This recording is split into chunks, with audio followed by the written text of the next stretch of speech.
Time manipulation is probably one of the most broken abilities ever conceived of for fiction and has been used so many different times in anime and manga, period. Name multitudes of different current and past antagonists or even characters in shonen anime and manga alone, and there will be characters that use time-based abilities. Honestly, some of the most iconic ones are just like any villain from JoJo's Bizarre Adventures. There's also Julius Novachrono from Black Clover, Kunimi Togisaki from Date A Live. We also have Homura Akemi from Madoka Magica, and Sailor Pluto. But the character that uses time magic in Fairy Tail is ultear Milkovich, and specifically she uses the Arc of Time, a type of lost magic that has been, as the name states, lost to the ages, incredibly rare, as she is the only person in Fairy Tail who has learned and mastered this particular type of magic ability. And like practically any time-based power, it is borderline OP, but there are some key weaknesses to it if you can get around it, as well as drawbacks like any other incredibly powerful ability in order to maintain some sort of balance. But we'll get into that a bit later, because today we are going to be explaining Ultear's Arc of Time magic. But before we get into this video, don't forget to like, subscribe, and hit the notification bell for updates on future videos. Really helps, and it shows you guys enjoy the content I make here on the channel and shows you want to see more. And let me know in the comments down below any type of characters, magics, or just anything from Fairy Tail that you'd like me to talk about in the future. Let me know in the comment section down below. I already covered the 100 Years Quest sequel manga on a bi-weekly basis as the chapters release, and these are good videos to have in between these chapters, so I really appreciate some extra opinions and suggestions. Now let's just get right on to the topic at hand. Now, as I said earlier, the Arc of Time is a type of lost magic that utilizes the manipulation of time in order to be used for combat primarily. The magic allows for the manipulation of time, specifically for non-living objects and materials, as well as non-sentient life like trees, which is why Ultear primarily uses her crystal ball in order to fight, as she uses the main properties of Arc of Time to affect its speed, or so should I say its placement in time, for a multitude of different attacks. As with the Arc of Time magic, the user can fast forward objects' time to the future, making it either decay rapidly or rush to attack an opponent. They can also be able to stop an object's time to essentially freeze it in mid-air. There's also the ability to rewind damage on object's time to restore it to its original state, like, for instance, turning ice back into water, as she has done when she fought Gray during the Tenro Island arc. And when we were first introduced to the Arc of Time, it was actually fairly early in Fairy Tail, during Galuna Island, when Ultear was disguised as an old man trying to basically get Leon to revive Deliora for some grand plan to revive Zeref. And this was then when Ultear was using this to fight Natsu, primarily the fast-forwarding ability. But it was just an early taste of what we've seen her use with the Arc of Time. As something that's incredibly interesting about the Arc of Time is that the wizards that use it can create these types of magic bubbles that show time within them, showing various potential things that these items could do, and then the user can pick one of those timelines whenever they want to, which explains how she is able to use her crystal ball in a multitude of different ways and attack from various different locations to catch her opponents off guard, while also fast-forwarding their own time for extra effect. Now, as in her fight with Gray, we quickly see how users of the Arc of Time are essentially the natural enemies of any Maker Magic wizard, as Maker wizards need to use more or less a type of material and mold it to their will, using their imagination, as I stated in my Maker Magic Explained video. And Ultear primarily learned Arc of Time magic for a few reasons, one of which being to counteract Maker wizards and to get a revenge on Gray, and also to, by an extent, her mother due to her own tragic backstory. As every single time Gray ended up using his ice make magic, Ultear would just rewind the properties of the ice to return into water, and since Gray manipulates ice, he cannot use the water at all. And while he was on the back foot, Gray came up with a pretty good idea, being able to use his own blood as the basis for his ice magic, essentially wounding himself and using the blood from his wound to create his ice blades in order to finish off Ultear. And since organic matter, like blood from a living person, cannot be rewound or affected by Arc of Time magic, that is the primary weakness that Gray exploited to push ultear to no longer require using Arc of Time. And even if the possibility was there where she could rewind for Arc of Time on the Blood Ice, the blood would most likely just return back to Gray, thus somewhat healing him, but that's only real speculation at this point. Either way, Gray came up with a creative solution to get around the rewind ability of Arc of Time magic. Now, the particular usage of Arc of Time with the ways that I described them can also be used as spells, like Infinite Sphere, which allows the user to have, for example, Ultear Spear, and hit someone using fast forward time, but accelerated to a degree where it is as if it is being hit with an infinite amount of spears. There's also Restore, like I said, rewinding time of inorganic objects, or even trees. Towards the end of Tenro Island, Ultear used Restore to bring back the Tenro Island tree back to how it was originally, which brought Fairy Tail back to full strength during the final battle against Hades on Tenro Island. There's also Parallel Worlds, which utilizes, like I mentioned, the parallel quote-unquote futures of an object, where Ultear created multiple different spheres using Arc of Time that each showcased their own parallel timeline or future, and allowed Ultear to use these in order to create the future that she needed, using that orb as an attack method. There's also Flash Forward, which, like I started to mention, just making the orb accelerate at an incredibly fast pace. But there's also Luminous Minutes, which is actually a pretty interesting utilization of Arc of Time magic with her crystal ball, which allowed Ultear to fast forward it to multiple degrees, allowing it to act as like a beam of light, which is actually what she used to kind of incapacitate Zeref on Tenro Island, even though he wasn't technically fighting back.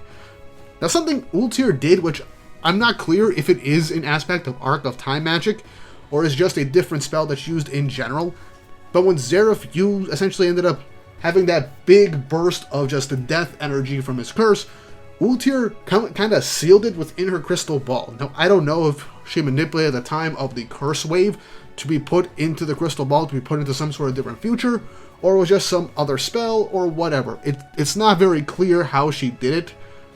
I want to say it's Arc of Time magic, but it kind of falls out of the realm of possibility, so I just left that up in the air for now.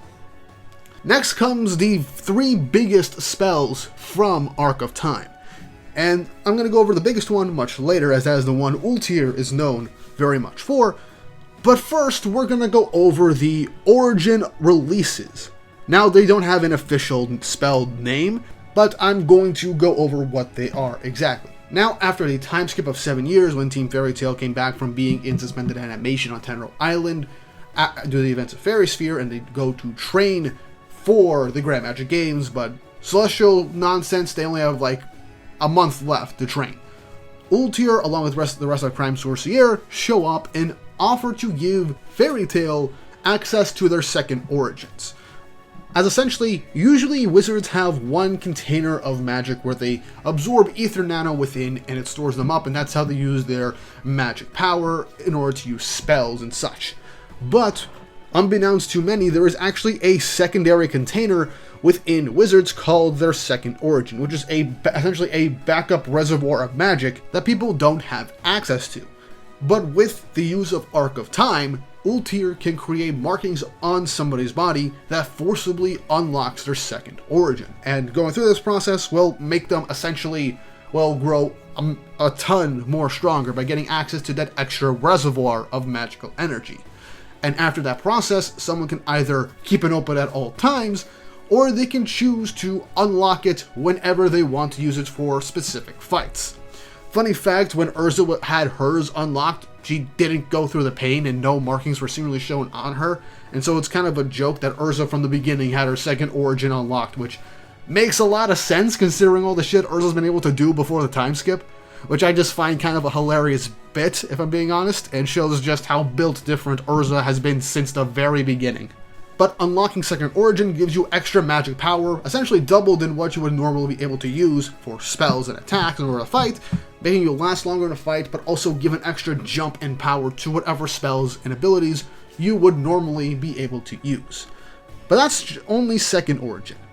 We also have third origin unlocked, which, during the Alvarez arc, the final arc of Fairy Tail, Ultear, whose spirit can walk around in still time due to the Arc of Time magic, which, surprisingly enough, is something that I'll get into a little bit later, But essentially, after using the ultimate spell of Arc of Time, ultear spirit can kind of walk around whenever time is stopped in her usual appearance, and she can interact with people, make people move and stop time or not.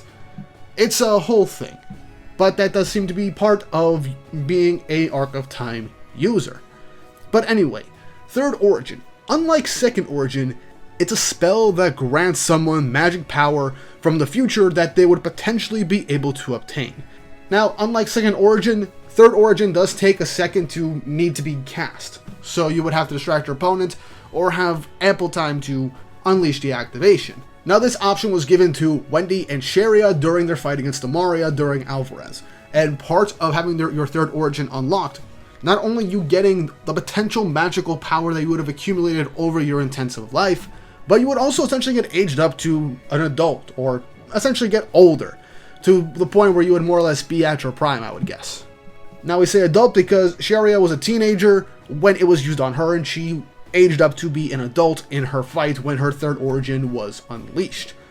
Now the Third Origin can only be received once, and part of the side effect and cost of using Third Origin once it wears off, the user will essentially lose all ability to use their magic.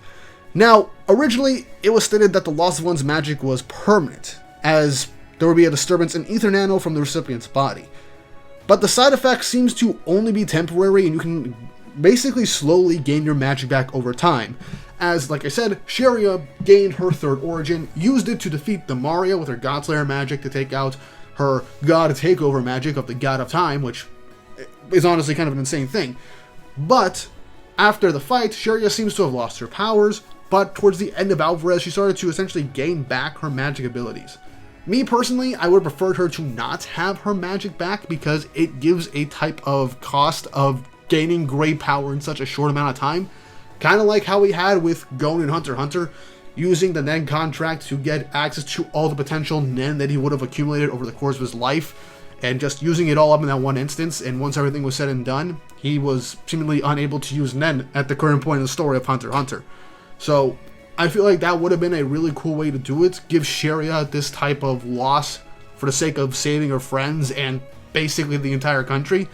But it is what it is. It's a gripe. It's kind of an issue with the final arc for the most part, but either way, the spell is incredibly powerful, and it is used as more or less as a last resort to power somebody up. But we finally arrived to probably the most iconic spell of the Arc of Time, and one that ultear is best known for, as it is probably her greatest and most emotional moment in Fairy Tail, Last Ages. Now, I think at this point we all know the moment. During the Dragon Festival at the end of the Grand Magic Games, people are dying left and right, characters make split-second decisions that end their lives or put them on the verge of death.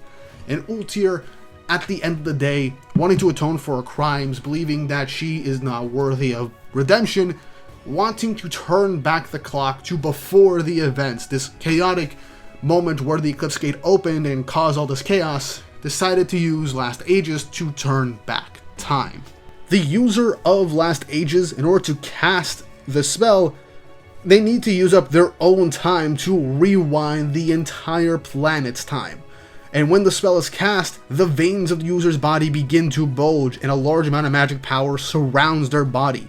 As it ascends into the sky, a bright flash then occurs as time begins to be rewound. And upon the spell's completion, the user's body becomes horribly burnt. And ultear even says in that instance that it feels like her body is boiling and burning up, about to collapse and be destroyed. Also, just flowers to the VA for ultear in the English dub and the Japanese. Both do a fantastic job, and it really hits you in the feels, and really it emphasizes the severity of the moment. But once time is rewound, a side effect of that is that everybody who was around when time was rewound, essentially the entire planet, will have somewhat awareness of the time that they would end up experiencing. As we see after the casting of Lost Ages, ultear managed to turn the clock back a minute, but that minute was enough for everybody in the fighting against these dragons and the mini-dragons to make split-second decisions that would have caused their deaths, but to avoid them, saving everybody's life. Even though ultear's time that she had left amounted to only a minute, it was enough to stop everyone from dying. And the last side effect of Lost Ages is that the user, essentially by using up all their time, rapidly age, either to their death or in Ultear's case to a point where she is an elderly old woman that I'd say has maybe 5 years left. I'm just giving a guesstimate at this point. But also allows the user to walk around in a space-time rift when they're unable to move. Which, like I mentioned earlier, was during the fight against Demaria in the Alvarez arc. When time was frozen, she was able to walk around and interact with people and have them be able to move and stop time, but only for a short period for whatever magic power was left in the time rift. But she is fully cognizant of everything that goes on. But yeah, that is everything you have to know about the Arc of Time. All its abilities, utilizations, and its ultimate magical ability. Ultear utilizes ability to great effect during her appearances in Fairy Tail. My only wish is that we got to see more of Ultear and the Arc of Time outside of the 3-ish arcs that we have seen her use this ability throughout the course of the series. But let me know in the comment section down below how you feel about Arc of Time. Did you like this video? Would you use Arc of Time if you were able to learn it? And once more, like, subscribe, and hit the notification bell for updates on future videos. Really helps, and it shows you guys the content I make here on the channel and shows you want to see more. Also, again, don't forget to comment down below for other Fairy Tail Explained videos on characters, concepts, and spells and types of magic, because I would love to keep doing this. This is something I can do for a long-ass time. Now, with all that said and done, I hope you all have an awesome day.